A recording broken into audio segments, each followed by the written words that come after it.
मैं इस विशाल जनसभा में आपका सबका मेरे पार्टी की ओर से स्वागत करता हूं और चंद बातें मैं आपके सामने रखूंगा। हनुमानगढ़ एकता और भाईचारे का एक बहुत बड़ा केंद्र है। यहाँ के मेहनती किसानों का देश और विदेश में भी चर्चा होती है। यहाँ पर आपने कहा बहुत से लोग दिलदार हैं जो पंडित जवाहरलाल नेहरू जी को और इंदिरा जी को सोने में तोला था। तो इतने विशाल हृदयी लोग, देश के लिए लड़ने वाले लोग, खून बहाने वाले लोग इस हनुमानगढ़ के गांव में, एरिया में जो है और हमारे देश के लिए कुर्बानी देने वाले लोग भी यहाँ हैं। तो इसलिए मैं आप सबको सलाम करता हूं, क्योंकि ये जो हिम्मत आपके पास है, इस हिम्मत से ही भारत एक रहा है और एक साथ मिल के काम करने का ये एक बहुत बड़ा शहर है। आज चुनाव में हर लोग आते हैं, अपने में अपने विचार रखते हैं, अपनी अपनी बातों को कहते हैं, लेकिन वो लोग, उनको पूछना चाहिए भाई उन्होंने देश के लिए क्या किया और हनुमानगढ़ के लिए उन्होंने क्या किया। ये प्रश्न आप पूछना चाहिए। जो लोग देश के लिए कुछ नहीं किए, कौमों में झगड़ा लगाते रहे, धर्मों में झगड़ा लगाते रहे और कांग्रेस पार्टी को गालियां देना एक ही काम उनका है। क्योंकि एक प्रधानमंत्री, एक होम मिनिस्टर जब हर जगह जाता है तो देश के लिए उसकी नक्शा क्या है, देश के हिफाजत के लिए वो क्या करने जा रहे हैं, गरीबों के लिए उनका कौन सा काम है, महिलाओं के लिए उनका कौन सा काम है, नौजवान युवाओं के लिए नौकरियां कैसे वो दिलाएंगे, बढ़ती हुई महंगाई को किस ढंग से वो निपटाएंगे। ये तो कौन बोलना चाहिए? ये तो हुकूमत करने वाले हुक्मरान बोलना चाहिए। लेकिन यहाँ मोदी जी आते हैं और उनके चेले लोग आते हैं,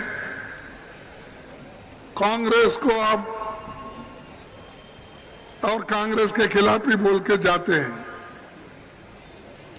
लेकिन मैं पूछना चाहता हूं, अरे भाई इस देश को बनाने वाले कांग्रेस है, इस देश को आजाद कराने वाले कांग्रेस है।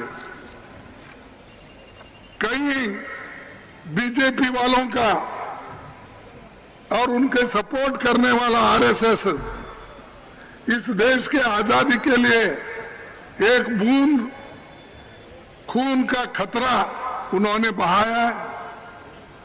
कितने लोग आरएसएस के जेल में गए हैं, कितने लोग बीजेपी के लोग देश के लिए लड़े हैं। लड़ने वाले, आजादी दिलाने वाले कांग्रेस,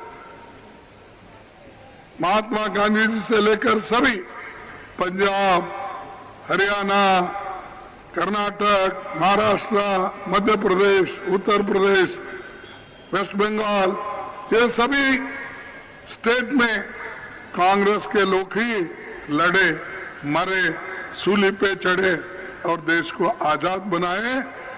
और पंडित जवाहरलाल नेहरू जी और डॉक्टर बाबा साहब अम्बेडकर ने मिलके इस देश के संविधान को बनाया। इसीलिए तो आप सभी को वोटिंग का अधिकार है। महिलाओं को एक ही वोट, पुरुषों को भी एक ही वोट, युवाओं को एक ही वोट, गरीबों के लिए भी एक ही वोट और अमीर से अमीर आदमी को भी एक ही वोट। उसकी कीमत भी एक ही। ये देने वाले कौन है?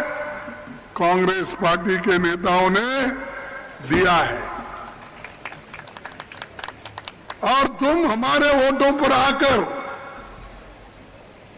हुकूमत करने वाले हमको डराते हो, कांग्रेस को गालियां देते हो,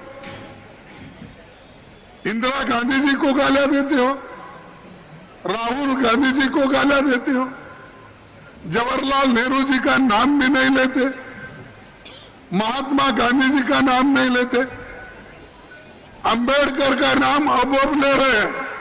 नहीं तो इनके ऑफिस में अंबेडकर की फोटो आज भी नहीं है, पहले भी नहीं था।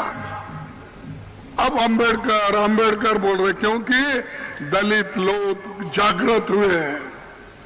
दलितों को मालूम हुआ उनका हक क्या है और उनके हक कैसा लेना। आज दलित, पिछड़ा, आदिवासी सभी लोग जागृत होकर महिलाएं पूछ रहे हैं। तब इनको याद आया डॉक्टर अंबेडकर का, वोटिंग के लिए अंबेडकर का याद आया।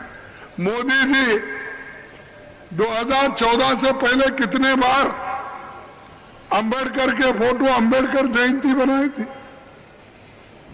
आज भी वे अपने सर पे गांधी जी का फोटो नहीं रखते उनके ऑफिस में, वो मजबूरन सरकारी दफ्तरों में लगा लेते हैं। और ऐसे लोग देश का अभिमान हमको सिखाते हैं। देश अभिमान हमारे पास, हम देश के लिए लड़ मरने वाले हैं, ये कहने वाले हमारे मोदी जी और उनके शिष्य लोग।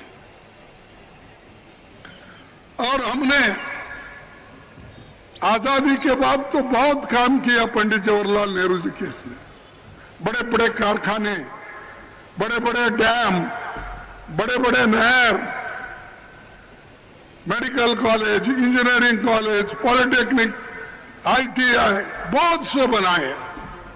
अरे भाई मोदी जी, आप एक तो बड़ा कारखाना इस देश में बनाया, हमने तो HMT, HAL, BEL, BHEL सैकड़ों ये हमारे कारखाने बने, लाखों लोग उसमें काम करते हैं। लेकिन अब मोदी जी एक एक करके बेच रहे हैं। आज भी 30 लाख नौकरियां सरकार में खाली है, रेलवे में खाली है, पैरामिलिट्री में खाली है, पुलिस में खाली है, सेंट्रल स्कूल्स में खाली है। क्यों नहीं भर्ती कर रहे हैं? क्योंकि अगर भर्ती करें तो गरीब लोग उसमें रिजर्वेशन का फायदा लेंगे, पिछड़े लोग फायदा लेंगे। इसीलिए वो जानते हैं कि इन लोगों को अगर नौकरियों से वंचित करना है, एक एक सरकारी नौकरियां बंद करते जाओ, एक एक कारखाने बंद करते जाओ, एक एक स्कूल बंद करते जाओ। और ये हमको सबक सिखाते हैं, जिन लोगों को पेट भर खाना मिलता था नौकरी करके, काम करके, उनका तुम सब छीन ले रहे हो। प्रोविडेंट फंड बंद हो रहा है, ESI भी नहीं मिलता, क्योंकि आप ऐसे नौकरियां निकाले कॉन्ट्रैक्ट लेबर्स और डेली वेजेस। अगर डेली वेजेस, कॉन्ट्रैक्ट लेबर्स पूरे देश में ऐसा ही बनाना है तो उनके बच्चे कल क्या करेंगे, कैसा पढ़ेंगे, कैसा आगे आएंगे, कौन सी नौकरी उनको मिलेगी। आपको तो सिर्फ ध्यान है वो अदानी के तरफ, वो अंबानी के तरफ, बड़े बड़े अमीर लोगों को और अमीर बना रहे हो और गरीब लोग और गरीब बनते जा रहे हैं। लेकिन हम हमेशा गरीबों का ख्याल रखते हैं।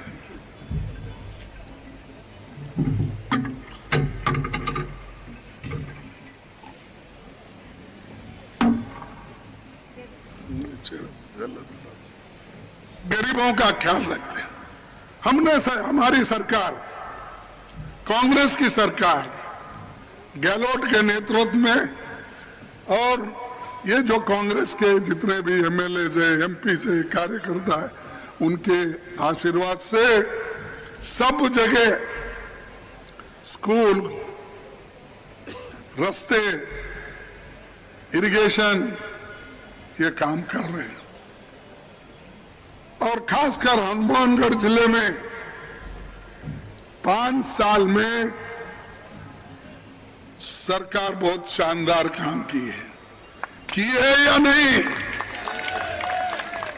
मैं एक एक गिनता हूं, आप सच है झूठे। मेडिकल और नर्सिंग कॉलेज बने या खेती किसानी का कॉलेज बना, टाउन हॉल, डिस्ट्रिक्ट पार्क बने, सड़कें, कई रेलवे अंडरपास बने, ये सब बन रहे हैं। और वही ये सब कांग्रेस के जमाने में बन रहे और बने हैं। शिक्षा में शानदार काम हुआ। गरीब कमजोर परिवारों के बच्चे अंग्रेजी स्कूल में पढ़ रहे हैं। उसी लड़कियों की शिक्षा में तरक्की हुई है। इंदिरा रसोई में 8 रुपए में भरपेट भोजन मिल रहा है।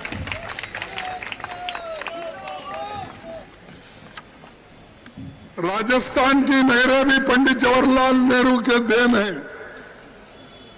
यहाँ की नहरों में प्रदूषित पानी और कुछ दूसरी दिक्कतों की भी बात सामने आई है। फिर भी दोबारा कांग्रेस बनने पर इन सब मामलों को हम निपटाएंगे, हम इधर ध्यान देंगे।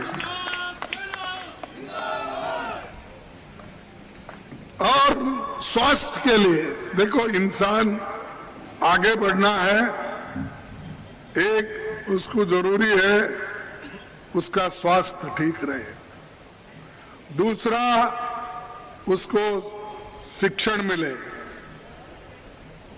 तीसरा सर पे छत हो, खाने को अन्न मिले पेट भरने के लिए। ये चीजें जरूरी है और ये जरूरी काम हम कर रहे हैं और लोगों में झगड़ा लगाने का काम मोदी साहब कर रहे हैं। Welcome to K-Mall, a premium project by Kaleen Group. K-Mall is in the heart of Kolkata's electronic, garment and lifestyle hub, Khidirpur. K-Mall, which is designed as a world-class mall, is the outcome of endless effort of our experts, combined with modern